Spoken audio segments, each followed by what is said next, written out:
형들은 수백억 원대의 빌딩과 넓은 토지를 받았는데 막내딸에게는 고작 뒷산 묘지 하나만 떨어졌습니다.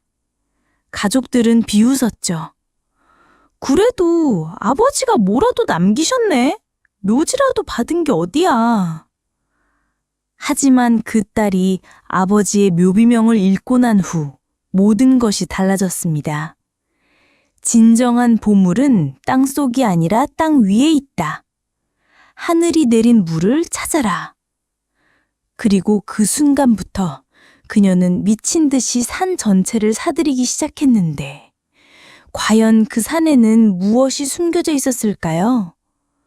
그리고 아버지는 왜 막내딸에게만 이런 수수께끼 같은 메시지를 남긴 걸까요? 보시기 전에 좋아요와 구독 부탁드립니다. 서울의 한 고급 아파트 거실이 무거운 침묵에 잠겨 있었습니다. 장례식을 마치고 돌아온 가족들이 모두 모인 자리였죠. 32살의 막내딸 지혜는 거실 한 구석에 조용히 앉아 있었습니다. 형제들을 바라보는 시선들은 차가웠습니다. 아버지가 교통사고로 갑작스럽게 세상을 떠난 지 일주일째 되는 날이었습니다. 평생 대기업에서 일군 재산이 상당했던 아버지의 유산 분배를 위해 변호사가 찾아왔죠. 큰오빠 서진우는 40세로 대기업 임원이었고 작은오빠 서진우는 37세의 개업 변호사였습니다. 그리고 막내딸 지혜는 대기업 마케팅 팀장으로 누구보다 성공한 커리어 우먼이었지만 집안에서만큼은 여전히 막내딸에 불과했습니다. 변호사가 유언장을 꺼내들었습니다. 가족들의 시선이 일제히 그에게로 향했죠. 하지만 지혜의 기대와 달리 유언장에서 지혜의 이름은 거의 언급되지 않았습니다. 큰아들 서진우에게는 강남의 빌딩을 남깁니다. 수백억 원대의 부동산이었죠. 작은아들 서진우에게는 경기도의 넓은 토지를 상속합니다. 이것 역시 엄청난 가치의 땅이었습니다. 아내에게는 현금과 주식을 남깁니다. 그런데 지혜에게는 무엇이 남겨졌을까요? 유언장의 마지막 부분에서야 겨우 지혜의 이름이 나왔습니다. 막내딸 지혜에게는 고향집 뒷산 묘지를 남긴다. 단 한 줄이었습니다. 다른 형제들에 비해 터무니없이 초라한 유산이었죠. 큰오빠가 비웃듯 말했습니다. 그래도 아버지가 뭐라도 남기셨네. 묘지라도 받은 게 어디야. 작은 오빠도 거들었습니다. 시집 가면 남이 되는데 그것만으로도 감사해야지. 어머니마저도 아들들 편을 들었습니다. 딸은 시집 가면 그만이니까. 지혜는 아무 말도 하지 않았습니다. 가족들의 시선이 따가웠지만 표정 하나 바꾸지 않았죠. 속으로는 분노와 서운함이 뒤섞여 있었습니다. 평생 차별받으며 살아왔지만 이렇게까지 할 줄은 몰랐습니다. 유산 분배가 끝나자 큰어머니가 지혜에게 다가왔습니다. 속삭이듯 말했죠. 네 아버지가 돌아가시기 직전에 유언장을 바꿨다더라. 원래는 너한테도 뭔가 남기려 했다는데 갑자기 마음을 바꾸셨대. 이유는 모르지만 말이야. 지혜는 큰어머니의 말에 의문을 품었습니다. 왜 아버지가 갑자기 마음을 바꾸셨을까요? 평소에도 지혜를 차별하긴 했지만 이 정도로 박하게 대하진 않았습니다. 뭔가 숨겨진 이유가 있을 것 같았죠. 다음 날 회사에 출근한 지혜는 평소와 다름없이 업무에 매진했습니다. 하지만 지혜의 마음속에는 계속해서 의문이 남아 있었습니다. 왜 하필 묘지였을까요? 아버지가 무언가 메시지를 남기려 했던 것은 아닐까요? 점심시간에 지혜는 고향에 있는 묘지를 한번 가봐야겠다고 결심했습니다. 그날 저녁 어머니에게 전화를 걸어 묘지 위치를 물어봤지만 어머니의 반응은 차가웠습니다. 그런 쓸데없는 데 신경 쓰지 말고 시집이나 가라. 네 나이가 벌써 32이야. 결국 고향에 사는 친척을 통해 묘지의 정확한 위치를 알아냈습니다. 주말에 시간을 내서 꼭 가보기로 했죠. 그런데 예상치 못한 일이 벌어졌습니다. 금요일 저녁 퇴근길에 한 노인이 지혜를 기다리고 있었죠.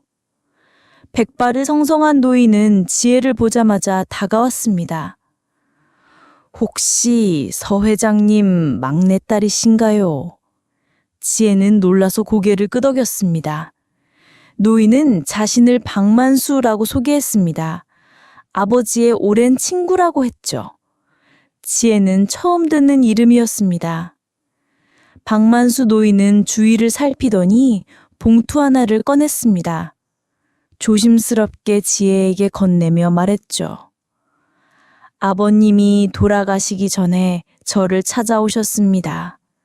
만약의 경우를 대비해서 이걸 맡아달라고 하시더군요. 막내딸에게 꼭 전해달라고요. 그리고 한 가지 더 당부하셨습니다. 묘비명을 꼭 읽어보라고요. 지혜는 떨리는 손으로 봉투를 받았습니다. 묵직한 무게가 느껴졌죠. 노인은 더 이상 말하지 않고 돌아섰습니다. 잠깐만요. 지혜가 불렀지만 노인은 이미 사라지고 없었네요. 마치 처음부터 없었던 사람처럼. 집에 돌아온 지혜는 서둘러 봉투를 열었습니다. 안에는 낡은 사진 몇 장과 편지가 들어있었죠. 사진에는 젊은 시절의 아버지가 있었고, 그리고 아버지 옆에는 아름다운 여인이 서 있었습니다. 지혜가 본 적이 없는 얼굴이었죠. 편지를 펼쳐든 지혜의 눈이 커졌습니다. 아버지의 필체가 분명했죠. 떨리는 목소리로 편지를 읽어내려갔습니다. 내용은 충격적이었습니다. 지혜가 알고 있던 가족의 역사와는 전혀 다른 이야기가 적혀 있었으니까요. 편지를 다 읽은 지혜는 한동안 멍하니 앉아 있었습니다. 머릿속이 복잡했죠.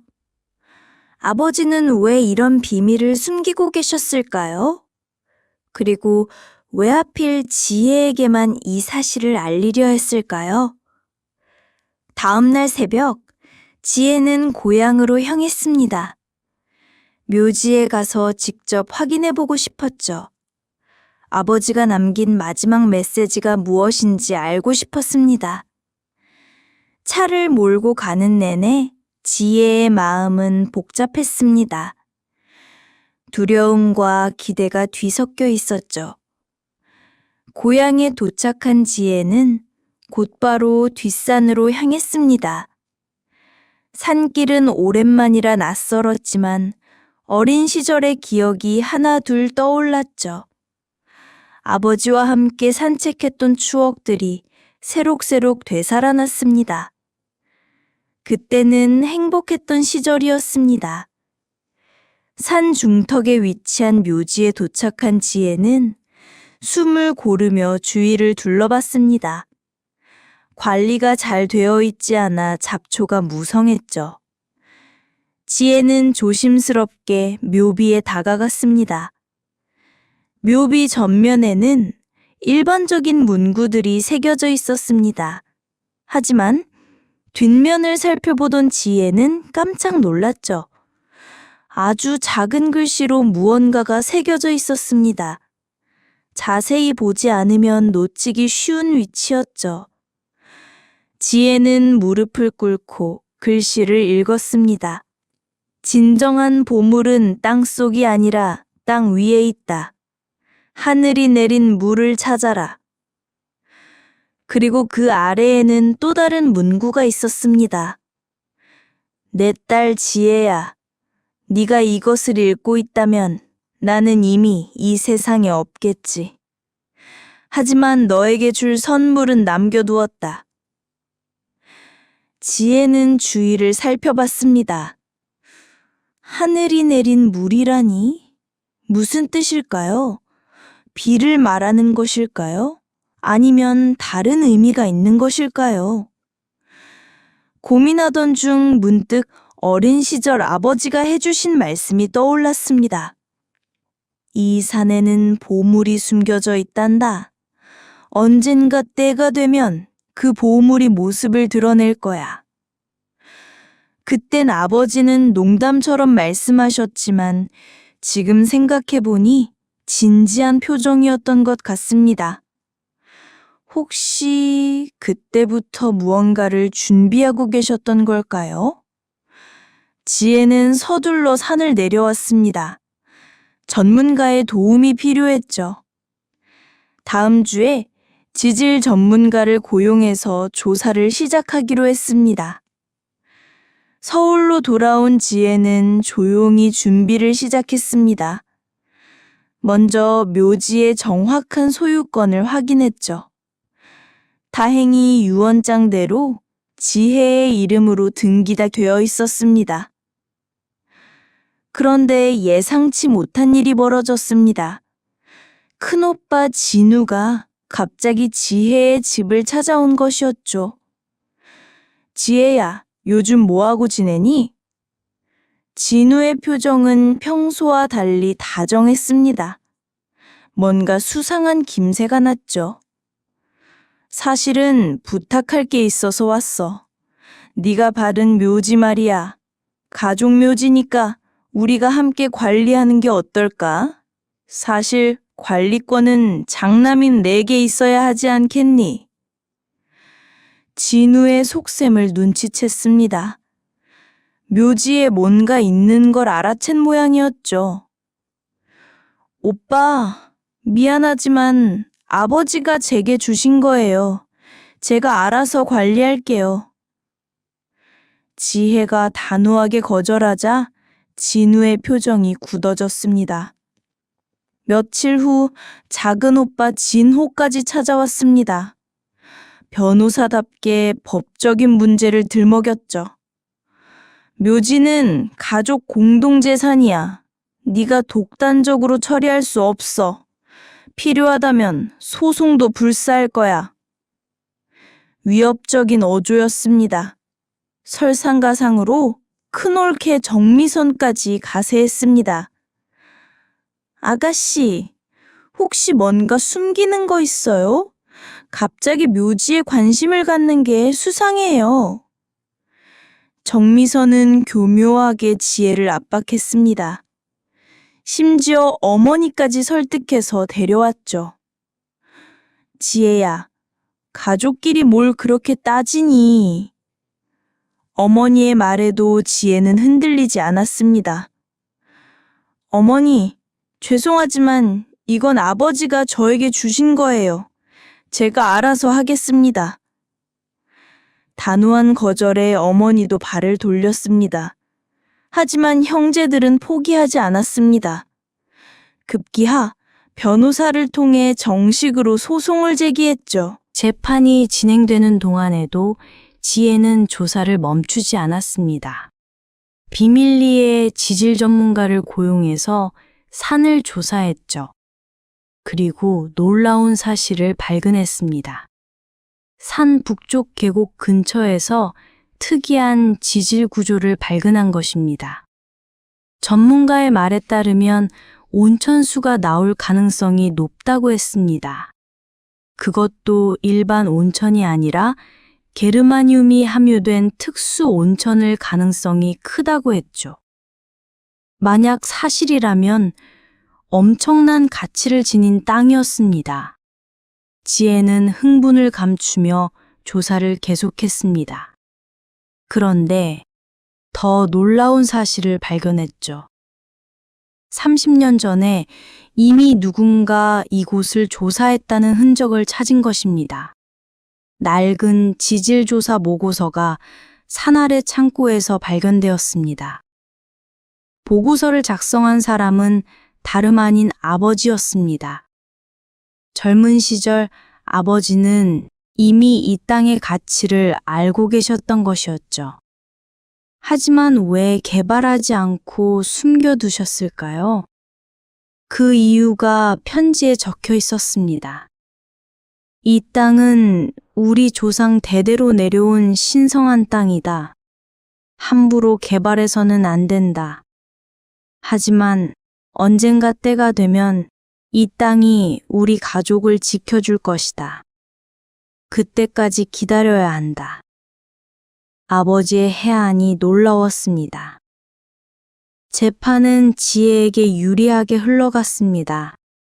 유언장이 명확했고 법적으로도 문제가 없었죠. 결국 법원은 지혜의 손을 들어주었습니다. 묘지에 대한 모든 권리는 지혜에게 있다고 판결했습니다. 패소한 형제들은 분노했습니다. 특히 큰올케 정미선은 독서를 퍼부었죠. 당신이 뭔가 숨기고 있는 거 다 알아요. 두고 보세요. 반드시 밝혀낼 거예요. 하지만 지혜는 개의치 않았습니다. 이제 본격적으로 개발을 시작할 수 있었으니까요. 지혜는 신중하게 계획을 세웠습니다. 먼저 정식으로 온천 개발 허가를 받아야 했죠. 환경 영향 평가도 통과해야 했습니다. 모든 과정을 합법적으로 진행했습니다. 그러던 중 박만수 노인이 다시 찾아왔습니다.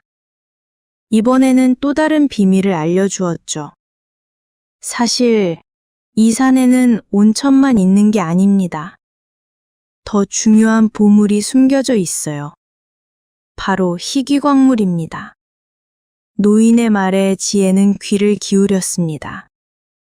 조사 결과 노인의 말이 사실로 드러났습니다. 온천수와 함께 희귀광물도 발견된 것이었죠. 그 가치는 상상을 초월했습니다. 박만수 노인이 가져온 또 다른 봉투에는 더욱 놀라운 내용이 담겨 있었습니다. 30년 전 아버지가 작성한 상세한 지도와 함께 손때 묻은 일기장이 들어 있었죠. 일기장에는 아버지의 젊은 시절 이야기가 빼곡히 적혀 있었습니다. 25살의 아버지는 지질학을 전공한 청년이었죠.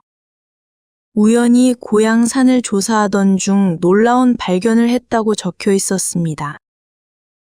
바로 천연 게르마늄 온천수였습니다. 하지만 더 중요한 발견이 있었습니다. 온천수가 나오는 지점 근처에서 희귀광물의 흔적을 찾은 것이었죠.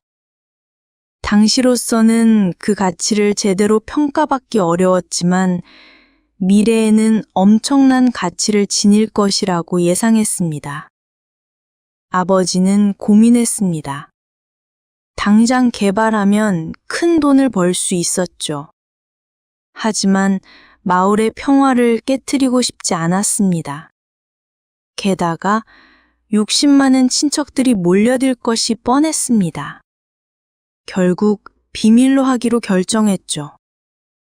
그런데 일기장의 한 페이지에 낯선 여인의 사진이 끼워져 있었습니다.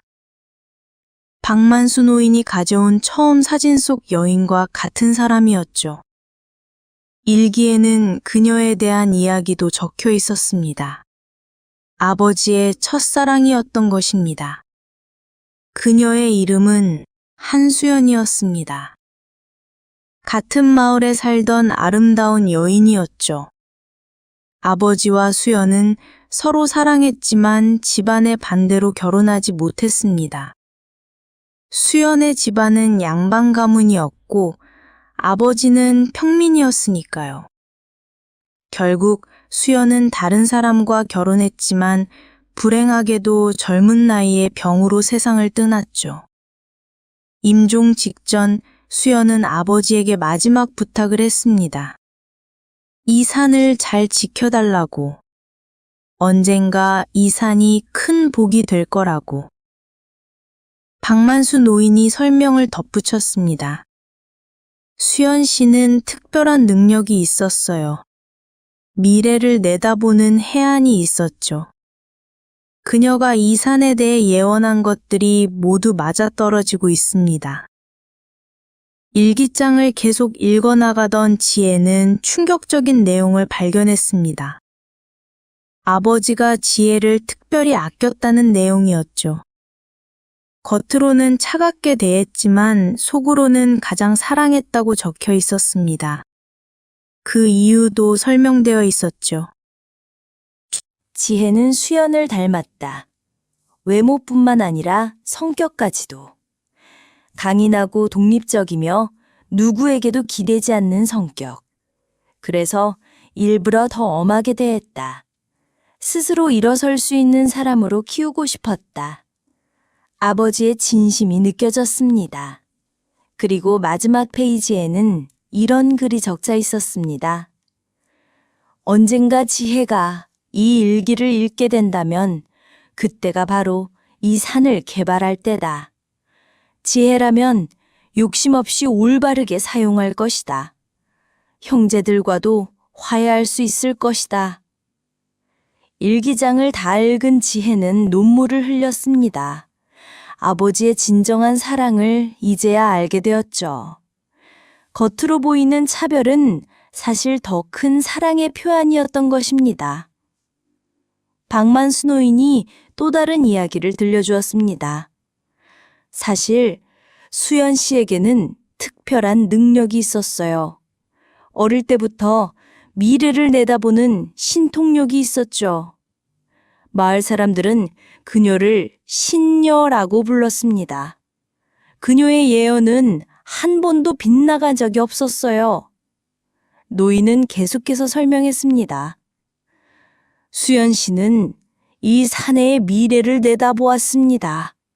언젠가 이곳에서 신비한 물이 솟아날 것이고 그 물이 수많은 사람들의 병을 고칠 것이라고 했죠. 그리고 차가운 사랑을 받은 막내딸이 이 모든 것을 이루어낼 것이라고 예언했습니다. 지혜는 전율을 느꼈습니다. 수연의 예언이 정확히 맞아떨어지고 있었던 것이죠. 차가운 사랑을 받은 막내딸은 바로 자신을 가리키는 것이었습니다. 수연이 남긴 수첩을 자세히 읽어보니 더 많은 예언들이 적혀 있었습니다. 이 산에서 고대의 보물이 발견될 것이라는 예언도 있었죠. 그리고 흩어졌던 가족들이 다시 하나가 될 것이라는 예언도 있었습니다. 가장 인상 깊었던 예언은 이것이었습니다. 사랑과 증오는 한 뿌리에서 나온다. 가장 미워했던 사람이 가장 사랑했던 사람일 수 있다. 차가운 겉모습 뒤에 숨겨진 뜨거운 마음을 볼 수 있는 사람만이 진정한 보물을 찾을 수 있다. 지혜는 이 구절을 읽으며 아버지를 떠올렸습니다. 수연의 예언대로 지혜는 아버지의 진정한 마음을 이해하게 되었습니다. 온천 개발이 본격화되면서 공사가 시작됐습니다. 첫 삽을 뜨는 날 마을 주민들이 모두 모였죠. 우리 마을이 이렇게 주목받는 날이 올 줄이야. 할머니 한 분이 감격스러워하며 말했습니다. 지혜 덕분에 죽은 마을이 다시 살아났어. 어르신들의 축하가 이어졌습니다. 하지만 정작 지혜의 가족들은 아무도 참석하지 않았습니다. 큰 올케의 영향 때문이었죠. 공사가 진행되면서 놀라운 일들이 계속 일어났습니다. 예상보다 훨씬 많은 양의 온천수가 나왔고 수질도 최상급이었죠. 전문가들의 분석 결과 게르마늄 함량이 세계 최고 수준인 것으로 밝혀졌습니다. 더욱 놀라운 것은 희귀 광물의 매장량이었습니다. 당초 예상보다 10배 이상 많은 양이 매장되어 있었죠. 시장 가치로 환산하면 수천억 원대에 달하는 엄청난 규모였습니다. 하지만 지혜는 무분별한 채굴보다는 친환경적인 개발을 선택했습니다. 이런 와중에 어머니가 지혜를 찾아왔습니다. 큰 올케의 영향에 못 이긴 모양이었죠. 지혜야, 이제 그만하자. 가족이 이렇게 갈라서면 안 돼. 네 아버지도 하늘에서 슬퍼하실 거야. 어머니는 눈물로 호소했습니다. 형제들끼리 서로 원수가 되면 어떡하니? 제발 좀 양보해라. 지혜는 차분하게 대답했습니다.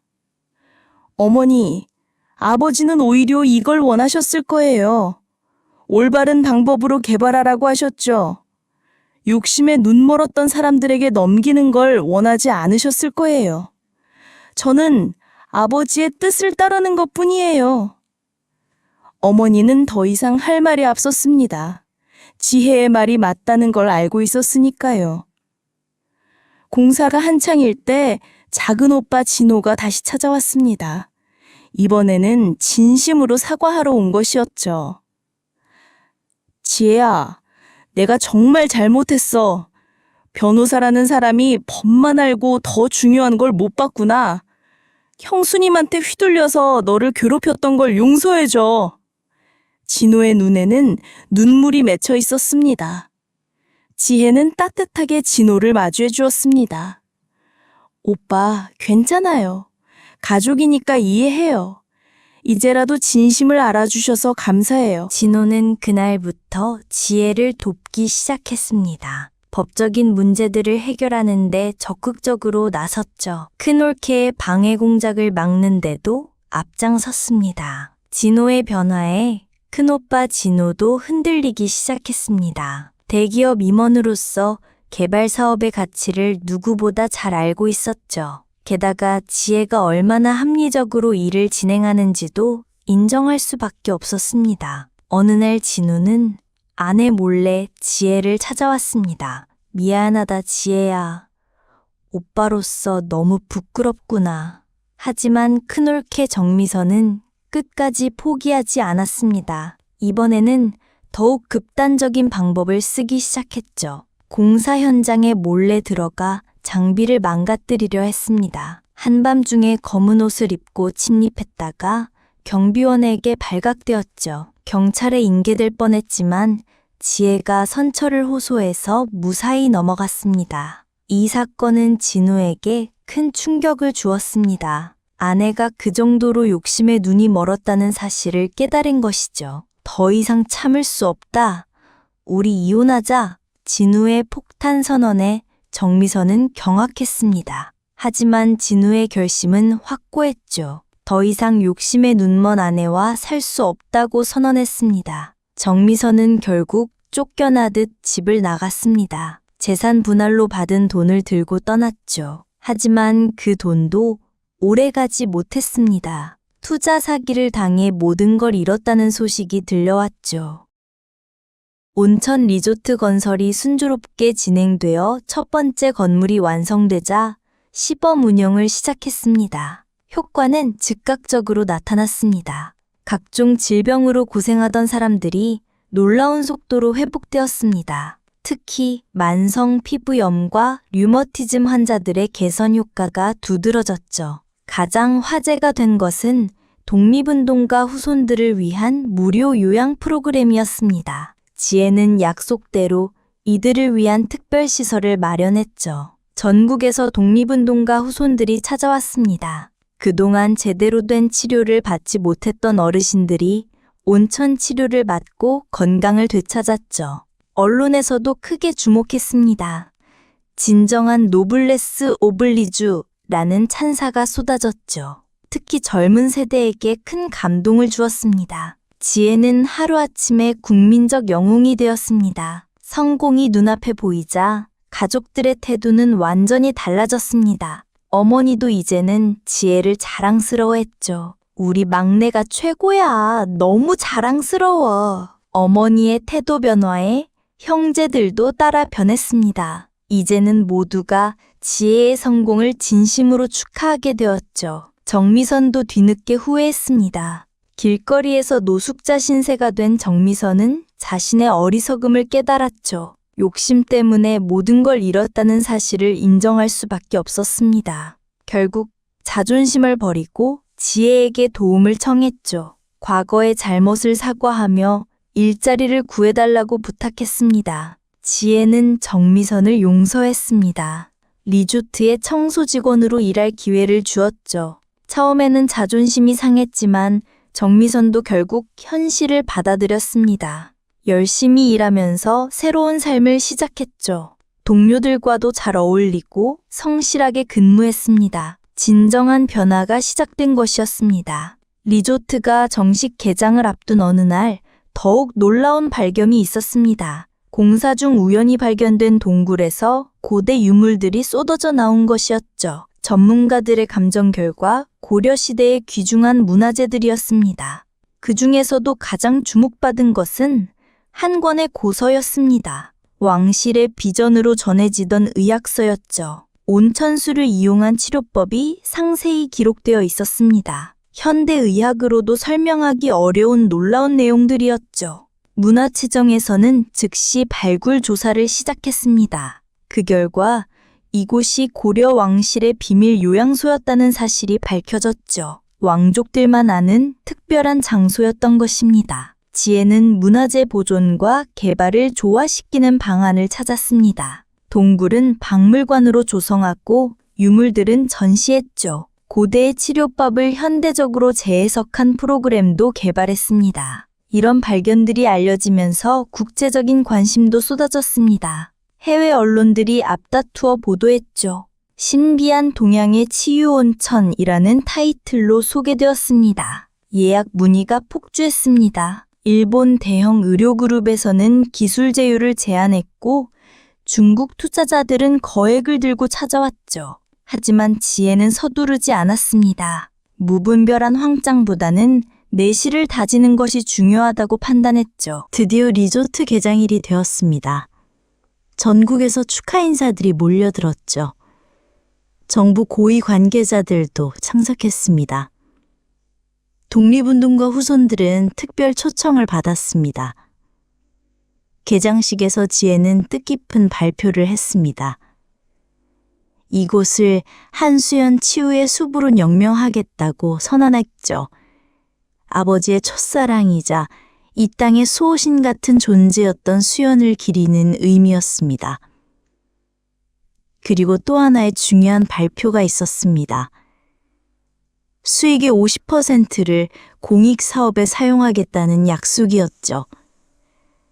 독립운동가 후손 지원 사업, 의료 소외계층을 위한 무료 치료 프로그램, 지역 청소년 장학 사업.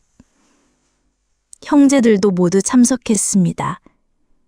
이제는 진심으로 지혜를 응원하는 마음이었죠. 큰오빠 진우는 무대에 올라가 공개적으로 사과했습니다. 동생을 믿지 못하고 욕심에 눈멀었던 자신을 반성한다고 했죠. 작은 오빠 진호도 눈물을 흘리며 말했습니다. 지혜가 우리 집안을 진정한 장녀다. 아버지 유지를 가장 잘 이어받은 사람이다. 앞으로는 지혜를 도와 가문의 명예를 지키겠다. 감동적인 화해의 순간이었습니다. 리조트 개장 후 성과는 예상을 뛰어넘었습니다. 첫 해에만 방문객이 100만 명을 넘어섰죠. 특히 의료 관광객들이 많이 찾았습니다. 게르마늄 온천의 효능이 입소문을 타고 퍼진 덕분이었습니다. 각종 만성 질환으로 고생하던 사람들이 기적 같은 치유를 경험했고 그들의 증언이 SNS를 통해 급속도로 확산되었죠. 해외에서도 러브콜이 쏟아졌습니다.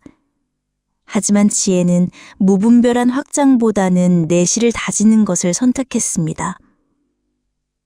수익이 급증하면서 약속했던 공익 사업들도 본격화되었습니다. 독립운동가 후손들을 위한 전용 요양시설이 완공되었죠. 최첨단 의료 장비와 전문 의료진을 갖춘 시설이었습니다. 지역사회에 대한 기여도 눈에 띄었습니다. 리조트 직원의 80%를 지역 주민으로 채용했고 급여도 업계 최고 수준으로 책정했죠. 마을 청년들이 도시로 떠나지 않고 고향에서 안정적인 직장을 가질 수 있게 되었습니다. 덕분에 쇠락하던 마을이 활기를 되찾았습니다. 교육 사업에도 투자했습니다. 마을 학교에 최신 시설을 지원하고 우수교사를 초빙했죠. 대학 진학을 준비하는 학생들에게는 전액 장학금을 지원했습니다. 이런 와중에 정미선은 완전히 새로운 사람이 되었습니다. 3개월이 지나자 매일 일찍 출근해서 맡은 일을 성실히 수행했죠. 6개월 후 정미선은 지혜를 찾아와 눈물로 사과했습니다. 그동안 제가 너무 어리석었어요. 욕심에 눈멀어 가족을 괴롭혔죠. 이제야 깨달았어요. 진정한 부는 돈이 아니라 마음의 평화라는 걸요. 제발 용서해 주세요. 진심 어린 사과였습니다. 지혜는 정미선을 용서했습니다. 그리고 더 나은 직책으로 승진시켜 줬죠. 이제는 객실관리 팀장으로 일하게 되었습니다. 정미선은 맡은 일에 최선을 다했고 곧 직원들 사이에서 인정받는 관리자가 되었죠. 이런 변화를 지켜본 진우도 마음을 열었습니다. 아내와 조심스럽게 관계를 회복하기 시작했죠. 함께 상담을 받으며 서로를 이해하려 노력했습니다. 언론에서는 지혜를 올해의 기업인으로 선정했습니다. 시상식에서 지혜는 겸손한 소감을 발표했죠. 이 상은 저 혼자 받는 것이 아닙니다. 함께 일하는 직원들과 응원해주신 지역 주민들, 그리고 묵묵히 지켜보신 가족들과 함께 받는 상입니다. 특히 하늘에 계신 아버지께 이 영광을 돌립니다. 그런데 뜻밖의 소식이 전해졌습니다. 정부에서 훈장 수여 소식이 전해진 것이었죠. 지역 경제 발전과 사회공헌을 인정받은 것이었습니다. 35살의 젊은 나이에 받는 영예였습니다. 시상식에는 가족들이 모두 참석했고 직원들과 마을 주민들도 함께했죠. 진정한 화합의 축제였습니다. 시상장에서 지혜는 감동적인 수상소감을 발표했습니다. 이 모든 것은 아버지 덕분입니다. 겉으론 차가워 보였지만 누구보다 따뜻한 사랑을 가지신 분이었죠. 그리고 가족들에게도 감사합니다. 우여곡절이 있었지만 이제는 하나가 되었으니까요. 무엇보다 저를 믿고 따라준 직원들과 응원해주신 지역 주민들께 감사드립니다. 수상소감을 듣던 어머니는 눈물을 흘렸습니다. 네 아버지가 얼마나 자랑스러워 하실까. 차별한다고 생각했는데 사실은 너를 가장 믿고 있었던 거야. 이제야 아버지의 마음을 이해하게 됐구나. 어머니의 말에 형제들도 고개를 끄덕였습니다. 대통령도 축하 메시지를 보냈습니다.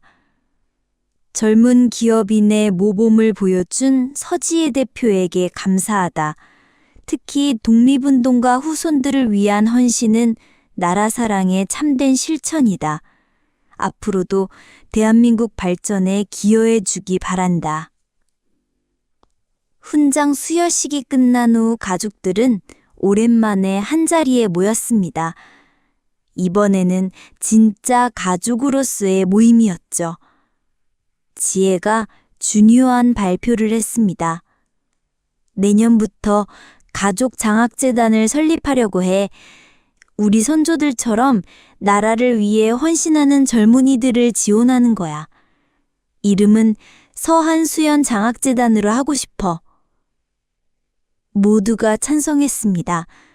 그리고 또 하나의 계획을 밝혔습니다. 리조트 한편에 가족 역사관을 만들 거야.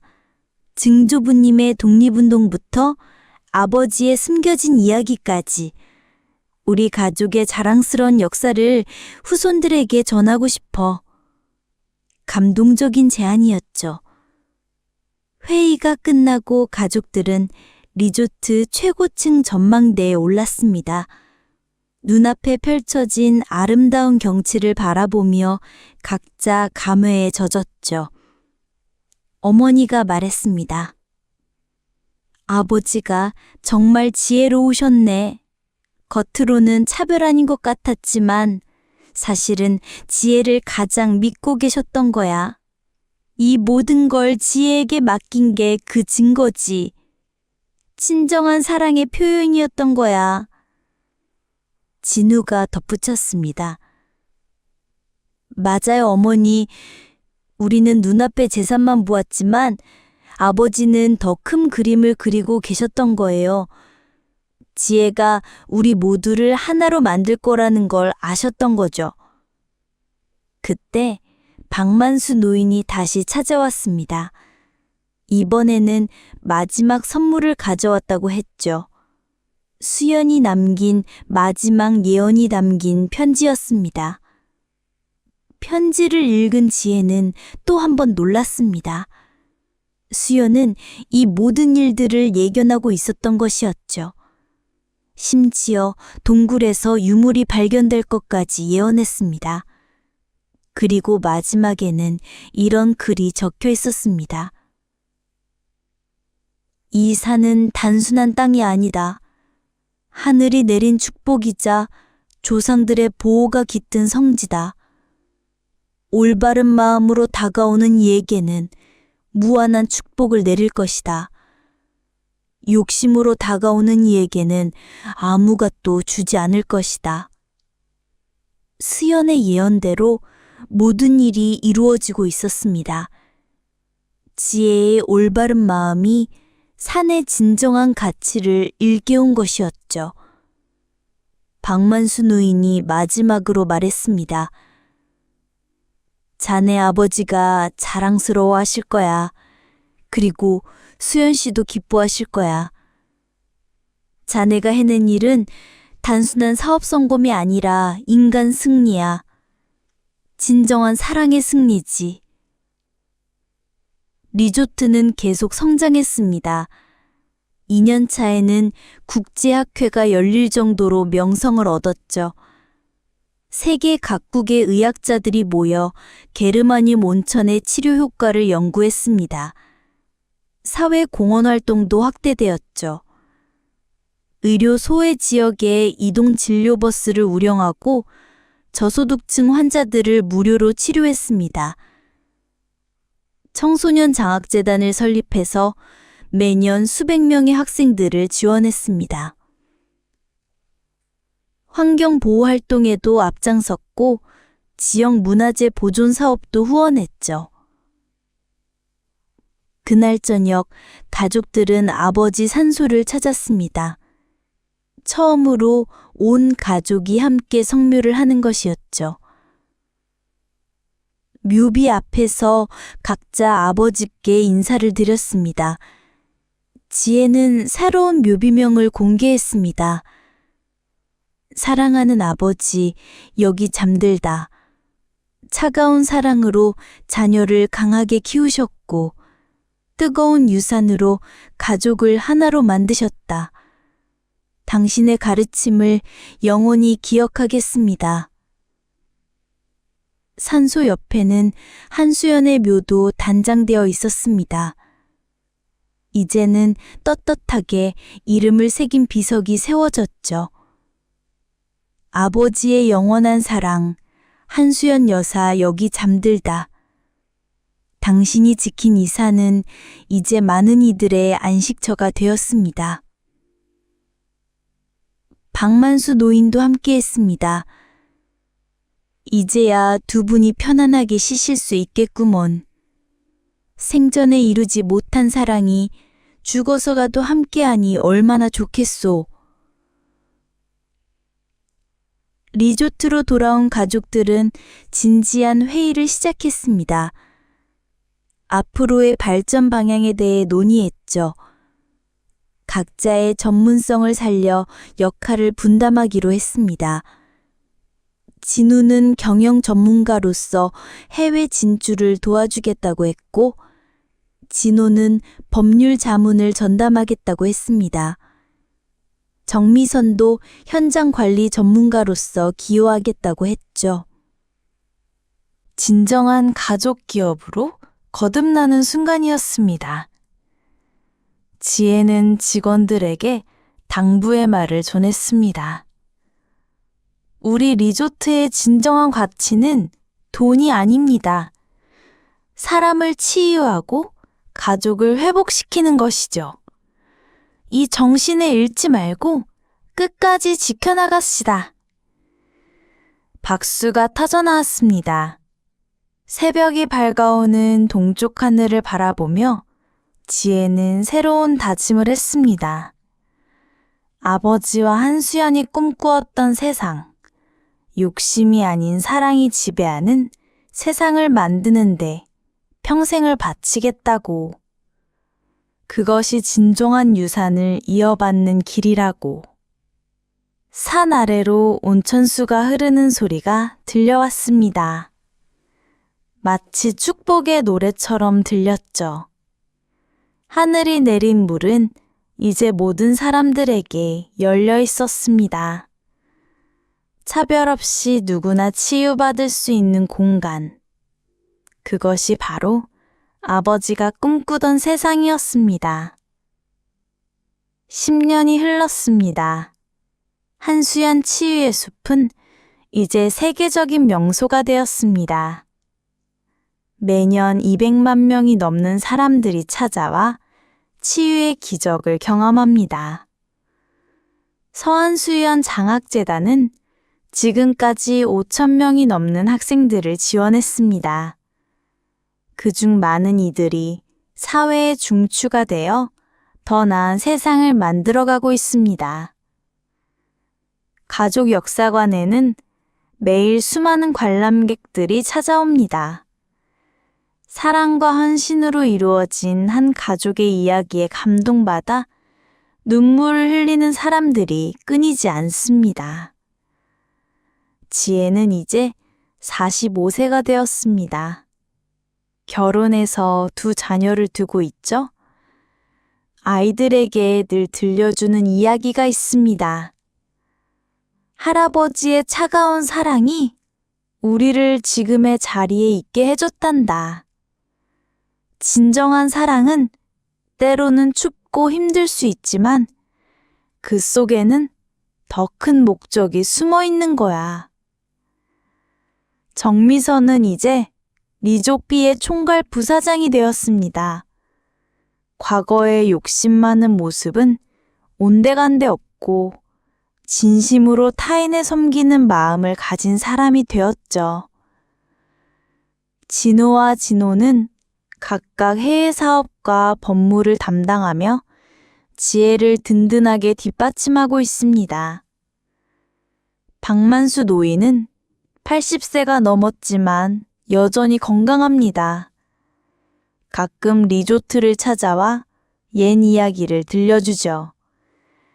아이들은 할아버지의 신비한 이야기를 듣는 것을 무척 좋아합니다. 어머니는 70세가 되었지만 여전히 정정합니다. 매일 아버지 산소를 찾아 안부를 전하죠. 여보, 우리 지혜가 정말 잘 커졌죠. 당신이 남겨주신 사랑의 씨앗이 이렇게 큰 나무가 되었어요. 한수연의 묘 앞에도 늘 꽃이 피어 있습니다. 지혜가 정성스럽게 돌보고 있는 것이죠. 수연 할머니, 할머니의 예언이 모두 이루어졌어요. 감사합니다. 그런 지혜의 모습을 보며 아이들도 자연스럽게 조상에 대한 고마움을 배워갑니다. 온천수는 여전히 콸콸 흘러나오고 있습니다. 마르지 않는 사랑의 샘물처럼 오늘도 수많은 사람들에게 위로와 치유를 선사하고 있습니다. 지혜는 매일 아침 전망대에 올라 산을 바라보며 그리고 마음속으로 아버지와 수연 할머니에게 인사를 드리죠.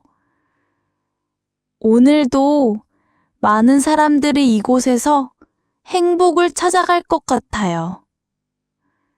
아버지와 수연 할머니가 꿈꾸셨던 세상이 조금씩 현실이 되어가고 있어요. 바람이 불어 지혜의 머리카락을 살랑살랑 흔듭니다. 마치 하늘에서 내려오는 축복의 손길 같습니다. 차가운 사람이 만들어낸 뜨거운 기적.